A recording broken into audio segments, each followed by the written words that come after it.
अमेरिकी राष्ट्रपति Donald Trump और पीएम मोदी के बीच हुई एक फोन कॉल ने वैश्विक व्यापार के समीकरणों को पूरी तरीके से बदल दिया है। ट्रंप प्रशासन ने भारतीय सामानों पर लगने वाले टैरिफ को घटाकर 18% कर दिया।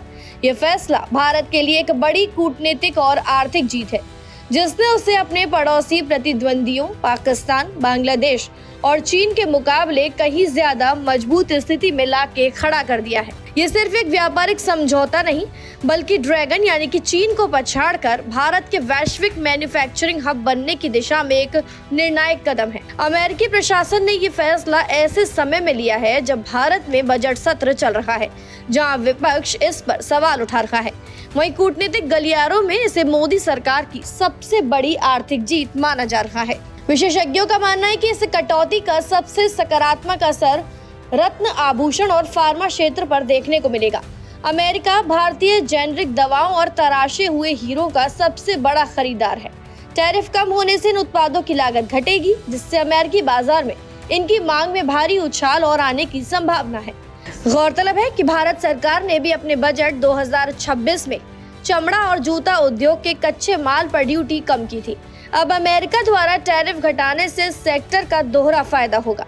इससे न केवल निर्यात बढ़ेगा, बल्कि देश में लाखों नए रोजगार के अवसर भी पैदा होंगे। इस फैसले से पिछले कुछ समय से चुनौतियों का सामना कर रहे भारतीय निर्यातकों को न केवल बड़ी राहत मिली, बल्कि अमेरिकी बाजार में मेड इन इंडिया उत्पादों की धमक बढ़ने की भी पूरी उम्मीद है। इस समझौते से पहले भारत दुनिया की उन अर्थव्यवस्थाओं में शामिल था जिन पर अमेरिका ने 50% तक का भारी भरकम टैरिफ लगा दिया था। लेकिन अब नई दरों के लागू होने के बाद भारतीय निर्यातकों के लिए अमेरिकी बाजार में मुकाबला आसान हो गया है।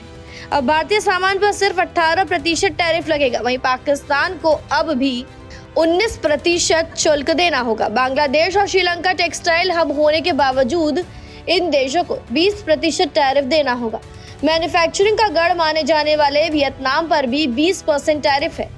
भारत का सबसे बड़ा प्रतिद्वंदी चीन अब भी 34% टैरिफ का सामना कर रहा है, जो भारत से लगभग दोगुना है। इसका सीधा फायदा भारत के कपड़ा, जेम्स एंड ज्वेलरी और मैन्युफैक्चरिंग सेक्टर को मिलेगा, क्योंकि अब उनके उत्पाद अमेरिकी बाजार में चीन और वियतनाम से सस्ते होंगे।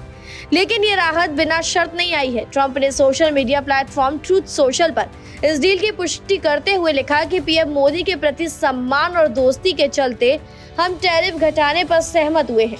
हालांकि इस राहत के बदले अमेरिका ने कुछ शर्तें भी रखी हैं। ट्रंप का दावा है कि भारत ने अमेरिकी उत्पादों पर टैरिफ और बाधाओं को शून्य करने पर सहमति जताई है। रूस से तेल खरीदना कम करने और इसके बजाय अमेरिका और वेनेजुएला से ऊर्जा खरीदने का वादा किया है। भारत अब उन चुनिंदा देशों के क्लब में शामिल हो गया है जिन पर अमेरिका सबसे ज्यादा भरोसा करता है। 18% टैरिफ के साथ भारत अब ब्रिटेन 10% और जापान 15% के करीब पहुंच गया है, जबकि मैक्सिको 25% और कनाडा 35% जैसे देश अब भी ऊंचे टैक्सों के बोझ के तले दबे हुए हैं। इस डील का सबसे दिलचस्प पहलू दक्षिण एशिया और चीन के साथ भारत की तुलना है। ट्रंप के इस फैसले ने भारत को अपने प्रतिस्पर्धियों के मुकाबले एक अनफेयर एडवांटेज दे रही है। कुल मिलाकर ये मेगा पार्टनरशिप भारत के लिए रोजगार के लाखों अवसर पैदा करने वाली है। जहां चीन अपनी गिरती अर्थव्यवस्था को संभालने में लगा है, भारत ने अमेरिकी बाजार का दरवाजा खोलकर अपनी $5 ट्रिलियन की अर्थव्यवस्था के लक्ष्य को नई रफ्तार दी है। फिलहाल जानकारी में इतना ही। खबरों के लिए सब्सक्राइब करें भारत एक्सप्रेस।